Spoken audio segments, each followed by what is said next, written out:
Hello and welcome back, my bookish dweebs, to another video. So it's now officially 2025, which means we've got a whole 365 days of brand new potential reading days. So I was thinking the other day when I was listening to an audiobook, I was walking along and I was thinking, okay, 2025, there's a few things I want to change. There's a few things that I'm not liking about the way that I read or the way that I produce content on my books at the moment. So I wanted to think about a list of things that I could change in 2025 that would make me feel more comfortable reading as a reader and hopefully make the content that I then produce for you even better. One of the big things I wanted to do is just put this down to a list and then talk to you about it in a video and get your opinions and ask for your thoughts on what your 2025 kind of reading goals are. Now, I'm not talking about numbers. I'm going to be talking about more ethical things, more making it more comfortable, as I said, for me to read books in 2025. So let's get into the 6 things I want to do in 2025 as part of my bookish resolutions. Let's go.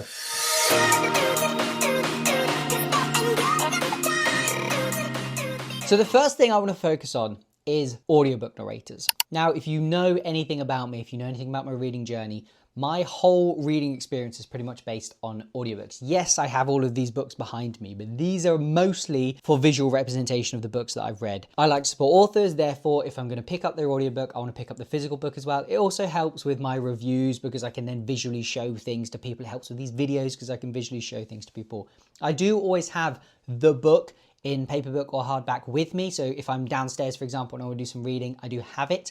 Upstairs, I take it up with me to bed. I do have it. So if I don't want to listen to the audiobook, I can. But the essential point I'm trying to make here is 99, I would say 95, 90, if we're being generous, % of my reading is done by audiobooks. One thing I never really think about though is the person narrating to me. The person who's sitting in that studio for 8, 15, 20, if you're a Brandon Sanderson book, like 4 million hours reading this book, sipping water constantly, probably drinking a lot of lemon and honey to make sure that their voice is smooth. One of the big things I've noticed this year is sometimes my opinions on books are based solely on who the audiobook narrator is. This is a big problem with me and the whole Akator series. There's something about the narrator of the Akator series that really puts me off the whole of the series. Whether I would have enjoyed that series more if I'd literally just read the physical book, I don't know. And that's an opinion I don't feel that comfortable saying out loud, because I think a lot of people would say, well, how can you have an opinion on a book based on how somebody's read it to you? And I can have an opinion on the writing, I can have an opinion on the characters, I can have an opinion on the pacing, and I think that none of that's affected by who's narrating it. The voices of the characters sometimes can put me off. The syntax can sometimes put me off. The way that the person's speaking, the pitch, these sort of things can sometimes put me off. Also, there are certain audiobook narrators, and I don't want to put them down as individuals, but I know when they're narrating a book, it's not going to be a book I like. And that's just something that I need to kind of get past, and something I really need to think about when it comes to my review. I don't want an audiobook narrator, or who is the audiobook narrator,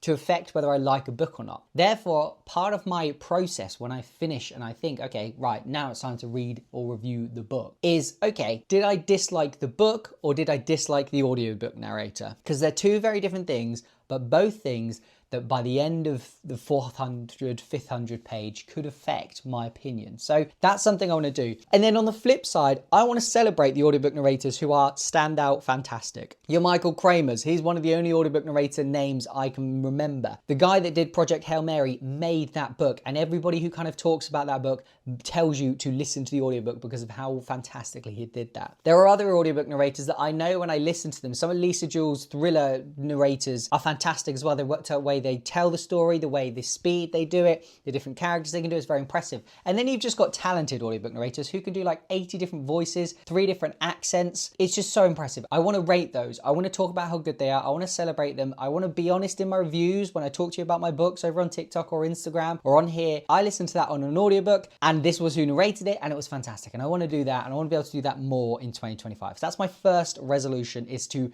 notice audiobook narrators more.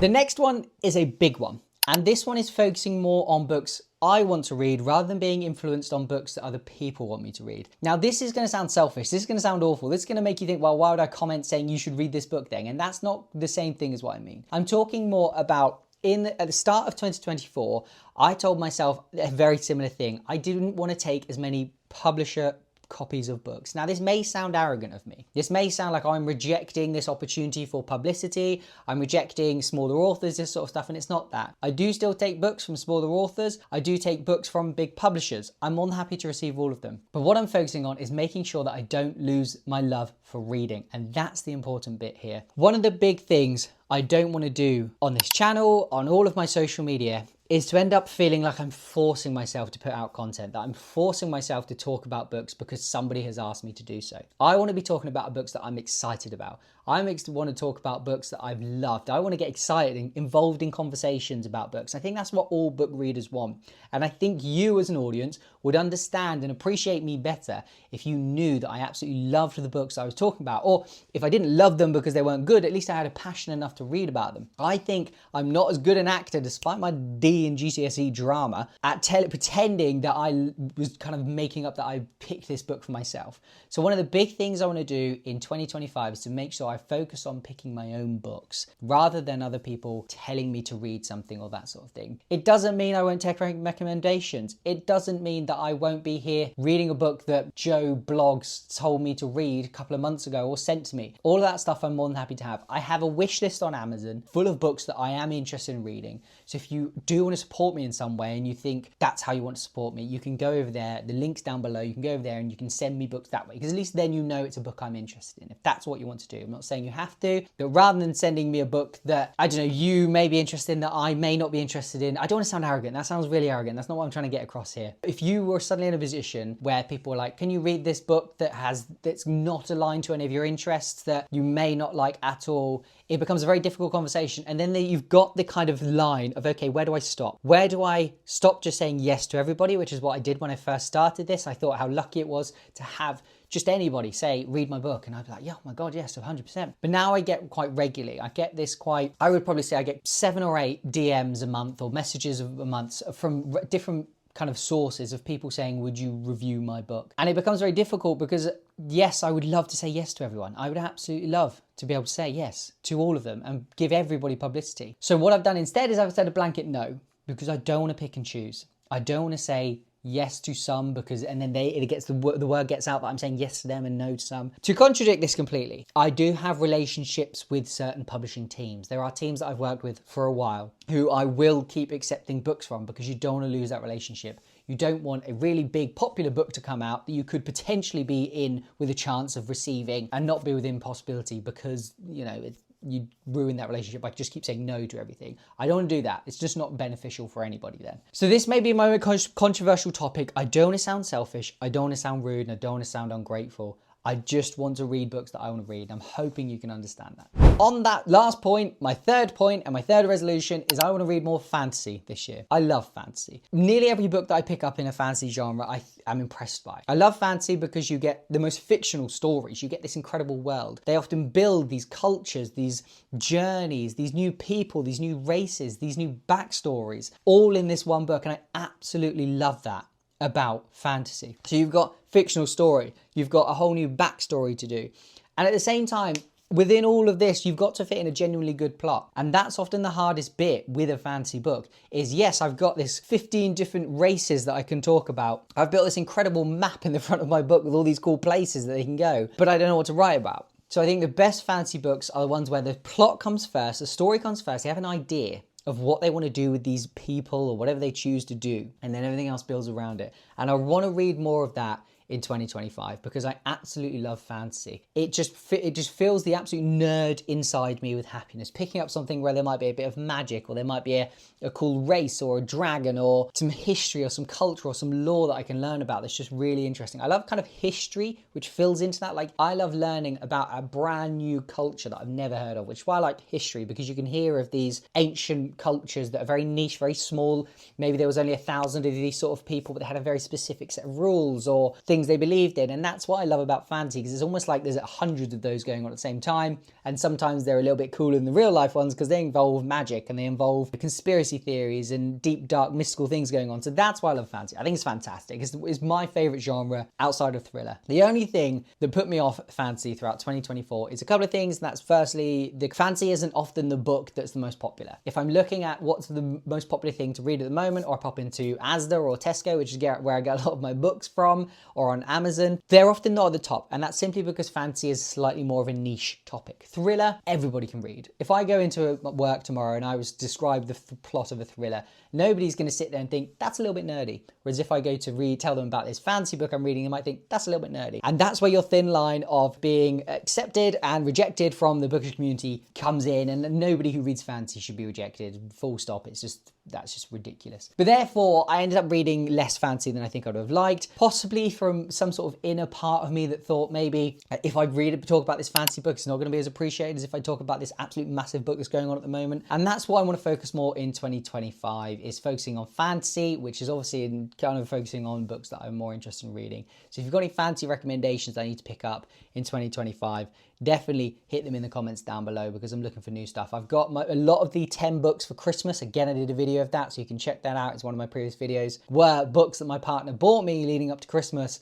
A lot of those are fantasy or sci-fi or something like that, because she knows I'm a massive nerd that loves that sort of thing. So that was great fun, and I'm going to be reading those throughout 2025. And I'm also going to be trying to finish a lot of the fantasy series I've started. Brandon Sanderson, there's a few series of his I've started that I've not finished. I've got the second book in the Malazan series as well, Dead House Gate, so I want to focus on that. So yeah, it's going to be a big year for fantasy, I'm hoping, and I'm hoping you're here for the journey. Don't worry, if you're into thriller, if you're into historical fiction, there will still be loads of those. Remember, I read like 5 or 6 books a month. This isn't going to be a small situation where it's just like, oh, these are all just fantasy now. No, I just want to read more. I probably want to try and read at least 1 fantasy book a month. So yeah, that's my 3rd resolution. So then my 4th resolution of 2025 is very similar to picking up more fantasy, and I want to pick up more non-fiction as well. I read a lot of fiction. I love fiction. I love going into kind of imagination. I love imaginative worlds. I love where people have created things and there's not happened. It's not real life. But I also love learning. I'm in that stage in my life, that era, as kids call them. Wow, I just said that. I'm 30. I just called other people kids. Anyway, where I'm interested in learning. So I love picking up things. When I get a newsletter through and it's like about AI,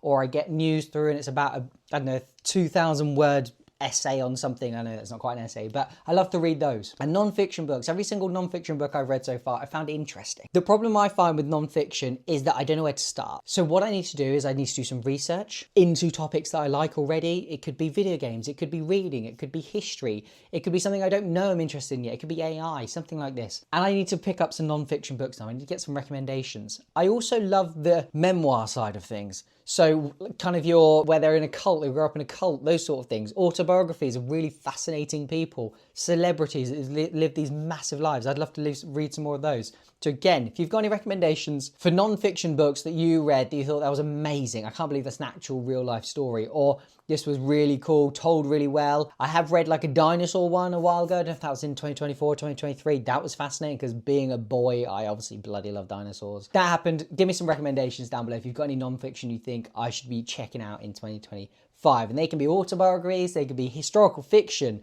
they could be, not historical fiction because that is fiction, but historical non-fiction, history, that's what that's called. AI, technology, video games, anything like that. I'm interested in all those sort of things, but I want to broaden my horizon, so let me know, what interests you most? So my 5th resolution is one I think I'm going to struggle with most, and I talked at the very start about how the majority of my reading is done via audiobooks. My 5th resolution, I want to sit down and read more paper books.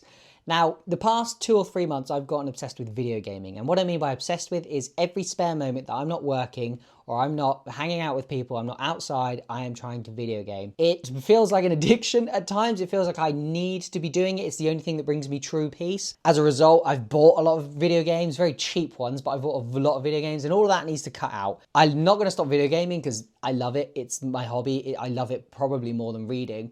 But I do want to make sure that I'm not focusing on that. So when I go to bed, don't take my Steam Deck with me. Maybe when I go off on a hotel trip or I go away for a night somewhere, don't take my Steam Deck with me, but take a book with me and focus on reading, sitting down and reading physical books more. The reason I want to do this is 2 reasons. One, it generally just makes me feel like I'm reading better. That sounds odd, but with an audiobook, because I'm not actually focusing on the audiobook, because I've not sat down, you don't sit down to kind of put your headphones in and go and just stare at a wall and listen to the audiobook. You listen to an audiobook because you're driving, because you're walking, because you're doing chores, and it gives your ears something to listen to whilst everything else is going on. Same reason people radio on whilst they're cooking, something like that. Now, I am very good at both walking and listening, or driving and listening, because I often walk or drive in places I've done it a million times, so I don't need to focus. As soon as I need to focus on where I'm going, I can't listen to the audiobook. With reading, I want to sit down and focus on the actual pages, the words, the written. Now, one of the big things I do recommend, just quickly, if you are trying to get into physical reading more than audiobooks, if you've got ADHD, I'd never self-proclaim I've got any of these things, but I definitely struggle with attention.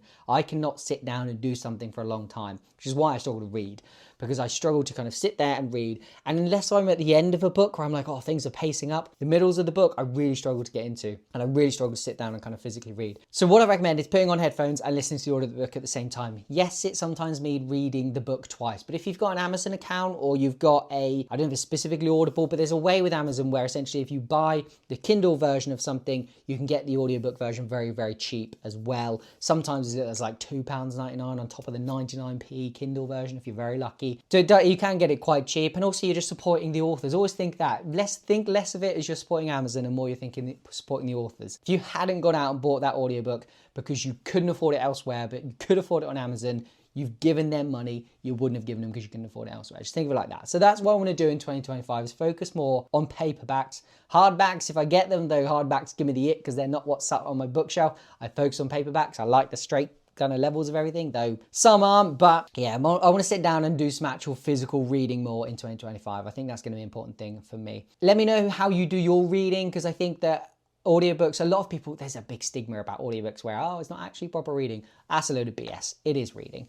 I managed to get through over 70 books in 2025, all of which, if you asked me to tell you what they're about, I could tell you what they're about. If you're determined to only physical read because you think that's the only way reading is actually accomplished, you're not going to get as much done because you don't have as much time to fit in as reading, and therefore you're only going to have 30 books or 40 books or whatever. I probably would have only read like 10, 15 books if I had paperback only or physical copies only. That's my argument. But anyway, if you can't do audiobooks, try paperbacks. If you can't do paperbacks, try audiobooks. That's what I'm trying to say here. And I want to read more paperbacks. I'm not sure really where I went with that in the end, but that's my 6th resolution. So let's get into the final resolution that I want to focus on in 2025. And that is going to the library. Now, going to the library in 2025 sounds like something that is pretty crazy. If you told people back in 2020 that libraries would still be a thing and possibly becoming more and more popular in 2025, they'd probably be like, why? The people at some point would have said, I think the physical book is dying. The idea of renting a physical book is dying. However, libraries not only latched onto digital platforms, so you can get Libby, Overdrive, these sort of apps. And I know if you get a Kobo, the physical reader, that actually can link in directly to your Libby and